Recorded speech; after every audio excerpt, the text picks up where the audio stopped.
Excuse me.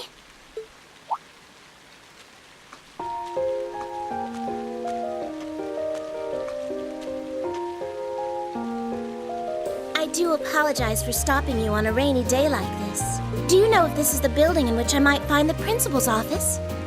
Oh, yeah, you're in the right place. His office is in the East Wing. First, the receptionist might have gone home already, but I can show you the way if you'd like. Thank you for your kindness. But I couldn't possibly trouble you more than I have already. I'll be able to find the way, I'm sure. Well then, if you'll excuse me, Master Rean.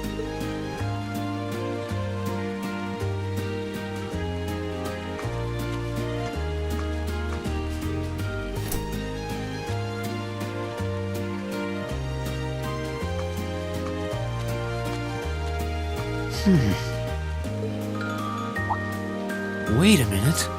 How does she know who I am? Rean?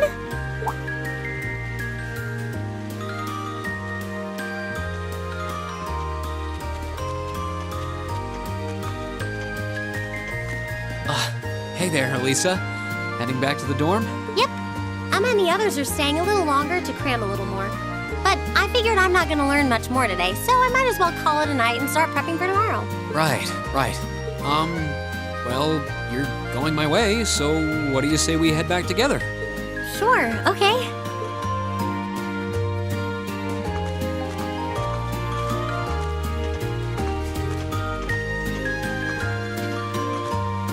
Hey, it's not often the two of us get to walk back to the dorms together, is it? Well, at least I got something good out of this downpour. Is there even a filter between your brain and your mouth? No need for that between friends. But you're in good company. My sister's asked me that before, too. She must be a saint to have put up with you all these years. Anyway, how do you feel? All prepped and ready for our exams? Not sure. I gave it the best I've got. Still, I've got that nagging feeling I could have hit the books a little harder. I wish I was as smart as you. Back when we took the entrance exam, only Emma and Machias scored higher than you, right? Eustace came in a little higher than me, too. Back home, I usually came in near the top in exams. I guess that goes to show that Erebonia has no shortage of smart people. No doubt about that. Bookworms pour in here from all corners of the Empire. You said you're from Ruhr, right? Coming out on top in a city that size is still pretty impressive. I suppose, though that was just at the Sunday school level. Aren't you curious about, my family and stuff? You mean the mysterious Elisa R., agent of national intrigue? Well, yeah, of course I am. But you probably have good reasons for keeping it under wraps, so I don't want to pry. It's not that major or anything. Especially compared to what you and Fee have told us about yourselves. I've never really thought my family circumstances were a big deal. Though Fee's past sure came as a surprise. I wonder now, when I look at her, what her life in a Jaeger Corps must have been like. It seems like Instructor Sarah knows more about her past than we do. Back at the entrance ceremony, I got the impression they'd met before. Same. Oh, speaking of weird meetings, I ran into someone kind of strange earlier. Oh? Yeah, I was talking to her just before you called to me. A maid who knew your name? This isn't the part where it turns out she knows you because you've tried to hit on her in town before, is it? As if an upstanding guy like me could pull off the Casanova act. She seemed a couple years older than us, maybe 20 or so. A maid in her early 20s. No, just thinking. There's no way it could really have been her. Mother keeps her far too busy to find the time to come here.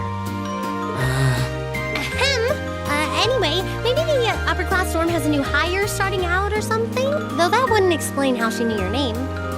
Maybe you're just more popular than you let on. If only.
exams are over, I feel free as a bird.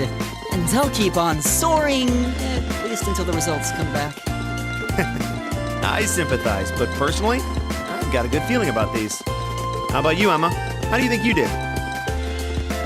Well, I don't think I did too badly, all things considered. Just stop before you embarrass yourself. We'll just have to wait and see what next week's results look like. Anyway, what do you think that was all about with Instructor Sarah? Oh, you mean that whole thing about going out of town to meet someone? Going out of town? Won't be back until tomorrow night? She's going to meet her secret lover? Impossible. The Empire hasn't yet turned out a man desperate enough to woo that alcoholic typhoon. You have a point. I can't deny she's got the looks to snare a man, but that personality and that lifestyle. You guys are terrible. Totally agreed, though. Ouch. Not surprised to hear that from you, though, Rean. She always seems to dump the most work on you. Will you be helping the student council again tomorrow? That's the plan. Heck, I'm almost looking forward to being the student council's errand boy after pulling up studying for so long. Perhaps so. Oh, please let us know if you plan on exploring the old schoolhouse. Yeah, I'd be glad to lend a hand this time. Thanks. Better watch out, though. I might take you up on that offer. Ooh, looks like we're all up for a little exploration this time.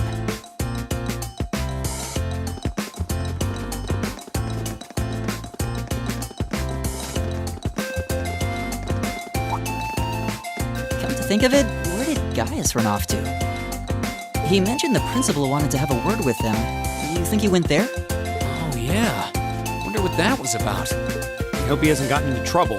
I mean, I doubt he would. I have no idea. Bea and Laura left early too. I was kind of hoping we could all walk back to the dorm together for once. That sounds nice.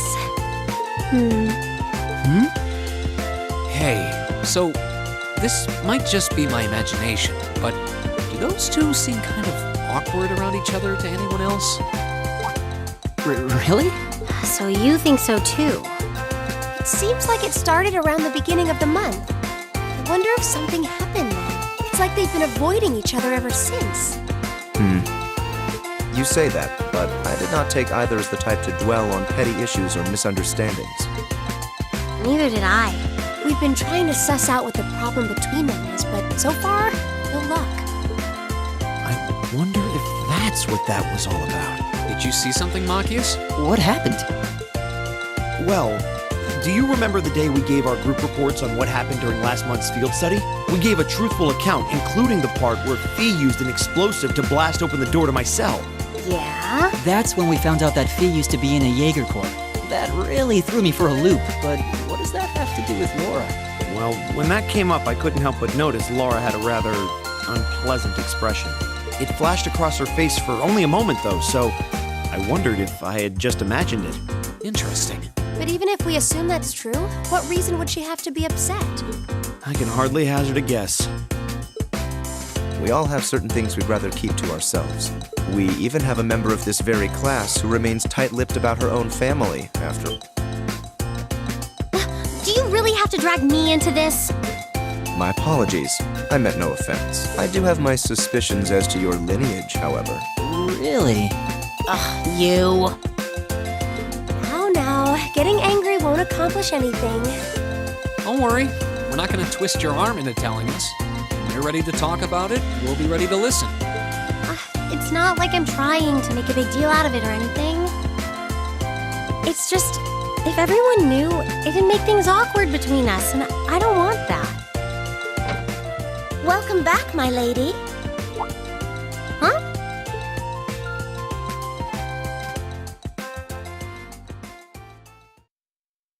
What? Sharon? It's so delightful to see you again.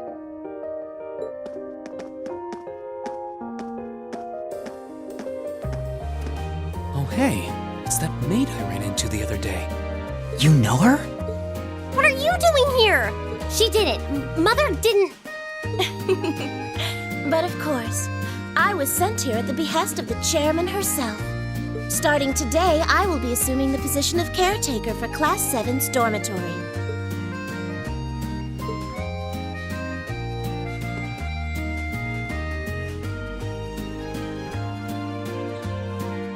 It's a pleasure to make your acquaintance, everyone.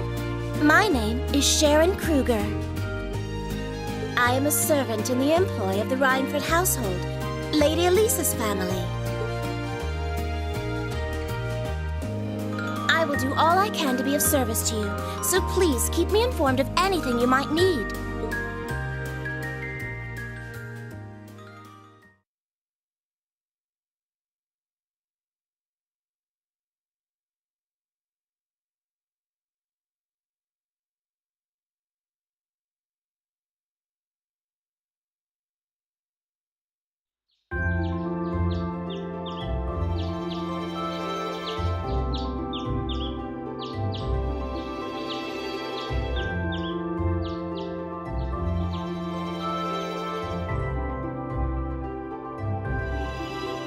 Whoa!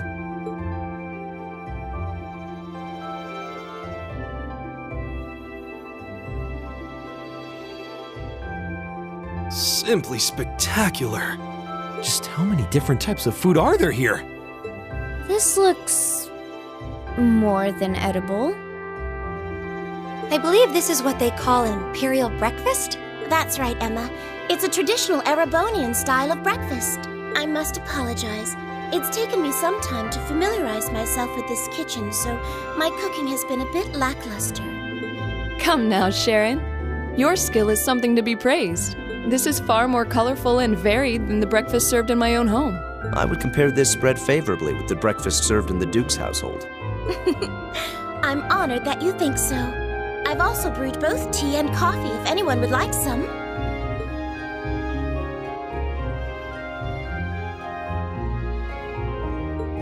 I get the feeling Elisa is less than impressed with the meal. It sounds like they had a big argument yesterday. Not a chance! I thought I'd finally gotten away from her. I'm not going to let her have her way this time. My lady, please. I truly don't believe the chairman sent me to keep an eye on you like that. She simply sent me so that her beloved daughter might have fewer inconveniences in her daily life. I can take perfectly good care of myself, thank you very much.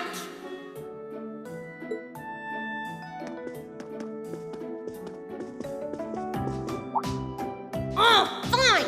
I'll take this up with her myself then. Is she in the office at corporate today, or is she out on inspection or something? I believe she'll be dining with the Ministry of Railways president in the capital today. After that, she'll be continuing her inspection tour, so she won't be back in Ruhr for another 5 days. Does she ever slow down? I'm surprised she doesn't burn through a pair of shoes a week. Anyway, I'm not going to take this lying down. She's stuck her nose into things one too many times. I can't believe that R actually stood for Elisa Rhineford. And from the sound of it, her mother's the company chairman too. Yeah, I wasn't expecting that Elisa's mom is basically in charge of the continent's biggest industrial company. Her family's probably got more money than most of the aristocracy. I can see why she'd want to keep her family under wraps, what with all the nobles here. Anyway, I object to everything about this. Considering how busy Mother is, I'm sure she needs your assistance far more than I do. I knew it. You're really concerned about her, aren't you? The way you two care so much for each other deep down is one of the reasons I'm so proud to serve you. That's preposterous. Oh, my lady, I almost forgot to mention that I made plenty of your favorite apricot jam. Would you like me to spread some on your toast? Ooh, really? I mean, stop treating me like a child. Though yes, I would like some jam. It's almost heartwarming to watch. Looks like Sharon's got her number.